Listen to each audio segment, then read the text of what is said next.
people. Good morning, everyone.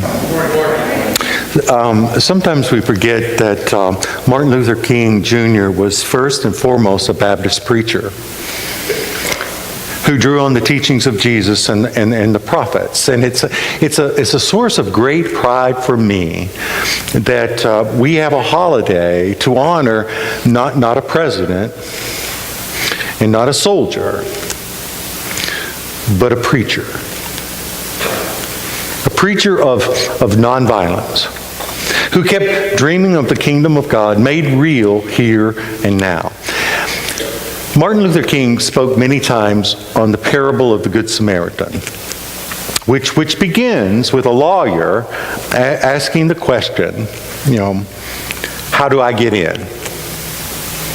And Jesus says, well, you tell me, how do you read the scriptures? And the lawyer says, well, love God and your neighbor.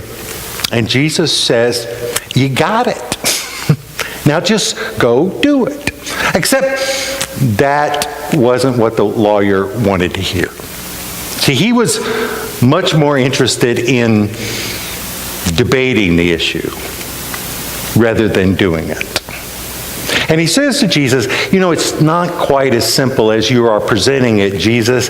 I need you to tell me, define for me neighbor. Who am I obligated to help? Who am I obligated to help? Simone de Beauvoir, describing her mother's dying days, wrote, "The world has shrunk to the size of my mother's hospital room." And I was thinking this week how small our rooms have become in our world. How few windows to see our world. Our goal is simply to protect our rooms. Who are we obligated to help? Do we have an obligation to reach for those people in the ditch? Or was Jesus simply being impractical? Do we really have an obligation to those in the ditch? Or are we just forcing the people in the ditch to acknowledge that they got themselves in a predicament? Is our only obligation to those in the ditch is to motivate them never to go down that road again? Is the problem the victim? According to King, the temptation that we as people of faith face is that we define neighbor to mean that person of our own tribe, our own race, our own class, our own nation. Why help those on the border when we have so many problems of our own here and now? And that echoes a similar sentiment in the 1950s and 60s when the question was this: do white people really have an obligation to help black people if their community is in a mess? Back then we said they have their schools, they have their neighborhoods, they have their churches, and if they don't like them, then that's their problem. It's not the white person's, right? How crass. How insensitive. But it feels true, doesn't it? In one of King's sermons, he said, "Everyone within the sound of my voice lives by one of three philosophies. And the first way is the way of the robber in the parable of the Good Samaritan. That there will always be people out there who will want to rob you if they have the chance. This is their motto. This is their creed. What is thine is mine. And if you don't give it to me, I'll take it from you."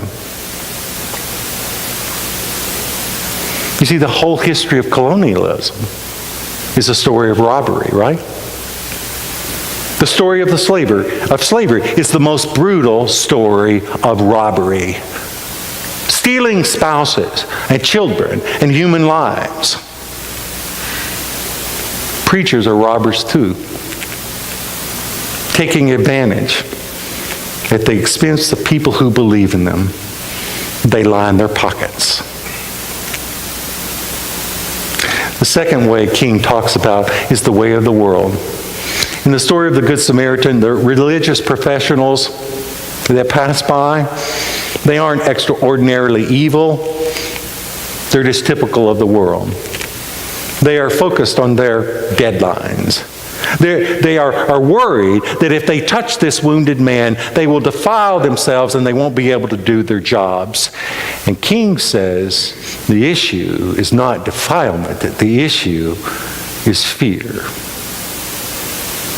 Because when the religious people saw the wounded man on the side of the road, they did not know what race he was. That wasn't the issue. They didn't know if the man on the side of the road was rich or poor. So the issue was not discrimination. The issue was fear. And King said, fear looks something like this. If I stop and help you, what will happen to me? What will happen to me? The religious people, they weren't evil. They were just cautious. And they were oblivious. Sounds familiar, doesn't it? Do you know the story of the rich man Dives and the homeless man Lazarus? It wasn't the rich man's wealth that sent him to hell. It was his failure to see the plight of his neighbor, the person he walked past every day.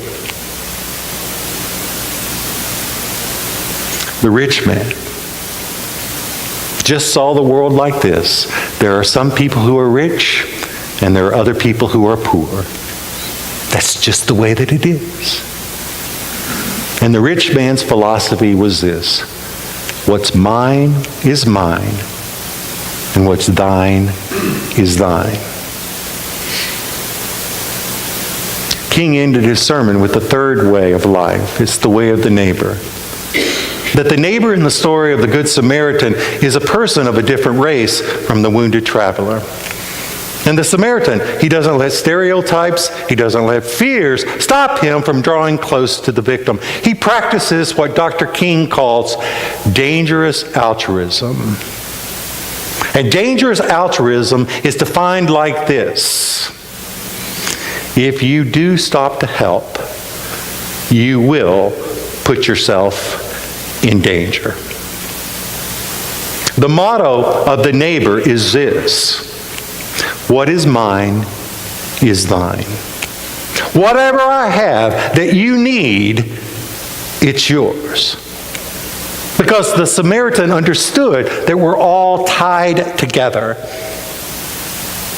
That none of us are safe. That none of us can be safe in a world of robbers and haters. That safety as a person of faith is never the point. That the point is always love. And if we live by this philosophy, we live in the kingdom of God now. Because we are bridging the gulf or the chasm that we have created between ourselves and our neighbors.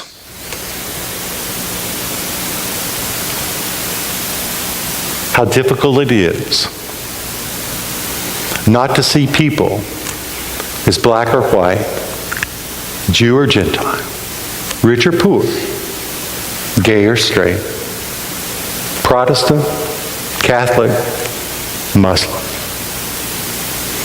But according to Paul in Galatians, these distinctions mean absolutely nothing in the kingdom of God.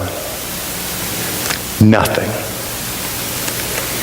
And when we look at other people as categories, instead of people made in the image of God, we're in big trouble. And the Good Samaritan reminds us, remove the cataracts of provincialism, tribalism from your spiritual eyes and learn to see people. You see, if we see a person suffering as our neighbor, I ask you this morning, what are you willing to risk to help that person?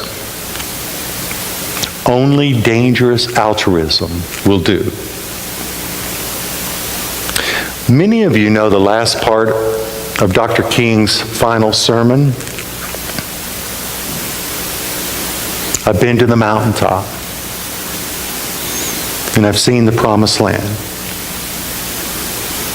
I may not get there with you, but we as a people will get to the promised land. Mine eyes have seen the glory of the coming of the Lord. But did you know that the first hour and 15 minutes of that sermon was about the Good Samaritan? And did you know the king was in Memphis to support a strike by the garbage workers? Some of the lowest people on the economic ladder. They were striking for a fair wage.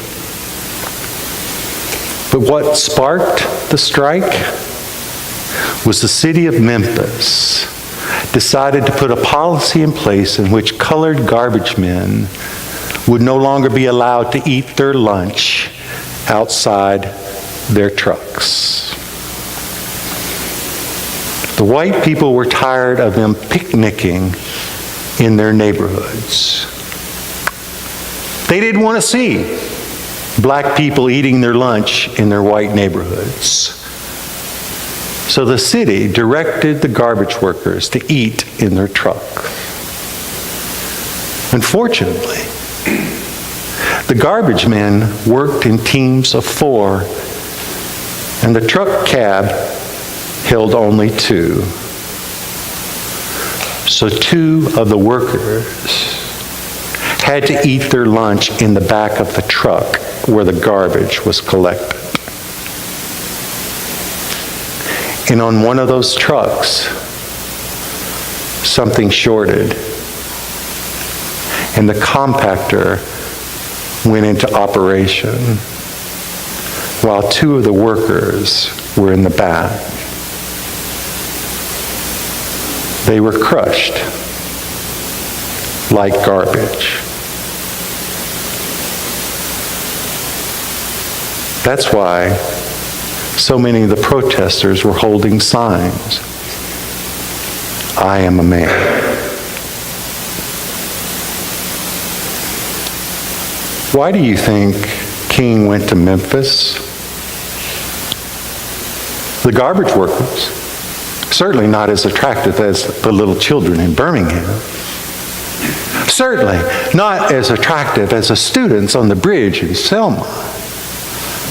What did King have to gain by supporting the strike? What did he have to gain talking about an issue of spending on the war on poverty versus spending on the war in Vietnam? This is what he said. I can't imagine Abraham Lincoln saying, "What will happen to me if I issue the Emancipation Proclamation?"